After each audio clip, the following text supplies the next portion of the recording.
18 times. Here at Wakefield High School in Arlington, Virginia, these seniors are learning to identify false or misleading information. What's the big deal about people being misinformed? Social studies teacher Patricia is using a digital course called Checkology to give students real-world examples of news and information that is either factual, misleading, or just plain false. Take February's high school shooting in Parkland, Florida, where 14 students and 3 teachers were killed. She asks the students to think about whether the rumors that swirled after the shooting were actually real. Students are bombarded with information, and they are also bombarded with so-called news, fake news, viral rumors and misinformation. My hope in my lessons is that they will be able to identify quality journalism when they see it, and they'll be able to identify unfair, unbalanced, fake propaganda and the like when they see it too. Studies have shown that teens get most of their information from social media, and they are more likely to believe the information they get from their friends. Ellen Miller is the founder of the nonprofit News Literacy Project, which includes Checkology.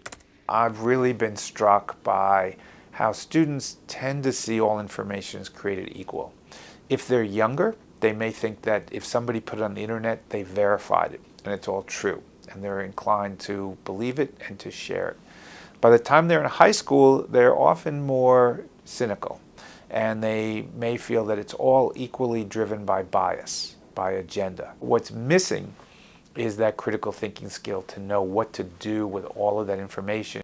This student plans to look at social media with a more critical eye. Now I know how to decipher what's real and what's fake and what to look for. What we want the students to take away is the ability to assess the credibility of all news and information they encounter. And it seems to be working. I learned about fact-checking and ways to find false news, like by headlines and seeing if there's publishers. I think I'll be able to kind of go through news a lot better. I'll be able to kind of rest easier knowing that I'm not going to be tricked as easily. Thousands of educators are using the digital Checkology courses in the U.S. and in 90 other countries, helping students recognize for themselves fake media, fake news, if what they are hearing or seeing is true or not. Deborah Block, VOA News, Arlington, Virginia. Where did you get that information?